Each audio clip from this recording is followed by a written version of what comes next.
উফ, আজ কত ঠান্ডা। চুলো জ্বালাতে কাঠ প্রয়োজন। ঘরে তো আর কাঠ নেই। এখনই জঙ্গলে যেতে হবে, কিছু নিয়ে আসতে হবে।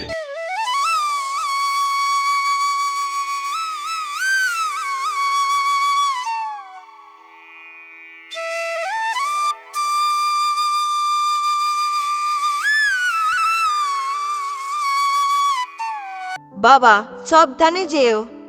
জঙ্গলে বাঘ শিয়ালও থাকতে পারে। চিন্তা করিস না রে, আমি শুধু শুকনো গাছ কাটবো, কোনো গাছ নষ্ট করব না।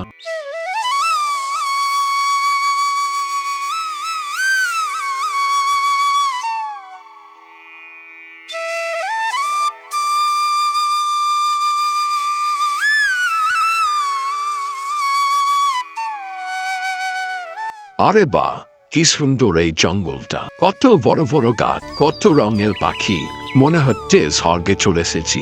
কোথায় যাচ্ছ হে কিশোর? হাতে কুড়াল কেন? শুধু একটু কাঠ নিতে এসেছি, চিন্তা করো না, আমি তোমাদের বাসা ভাঙবো না। ভালো কথা, আমরা তো এখানে বাড়ি বানাই, তাই সাবধানে থেকো।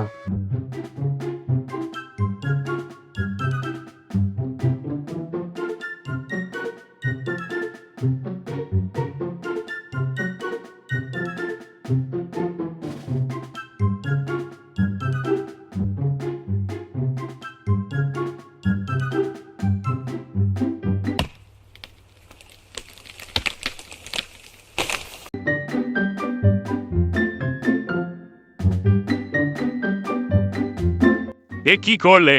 তুমি জানো না আমি এই গাছের ভেতর থাকি? আমি তো ভেবেছিলাম গাছটা শুকনো, আমি তোমায় বাসা নষ্ট করতে চাইনি। প্রকৃতির প্রতিটি প্রাণেরই ঘর আছে, গাছ কাটলে শুধু গাছের নয়, প্রাণেরও কষ্ট হয়।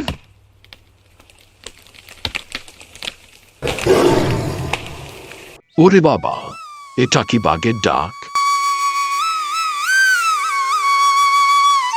বাঘ নয়, আমি শিয়াল। তুই গাছ কাটছিস কেন রে? আমি শুধু কাঠ আনতে এসেছি, কোনো ক্ষতি করতে নয়। তাহলে শুকনো ডাল কুড়িয়ে নে, গাছ কাটতে গেলে জঙ্গলে রক্ষা দেবতা রাগ করবে।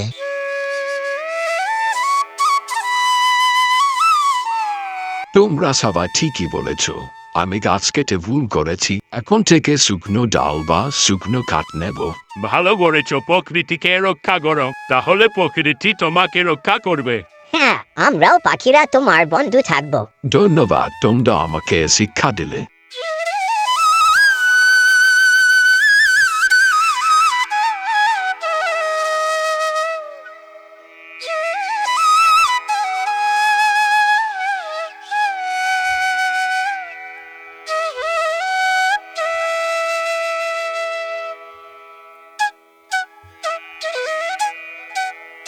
বাবা, কাঠ পেলে? হ্যাঁ পেয়েছি, তবে আজ একটা শিক্ষা পেয়েছি, প্রকৃতি আমাদের বন্ধু, তাই গাছ বাঁচানোই আসল কাজ।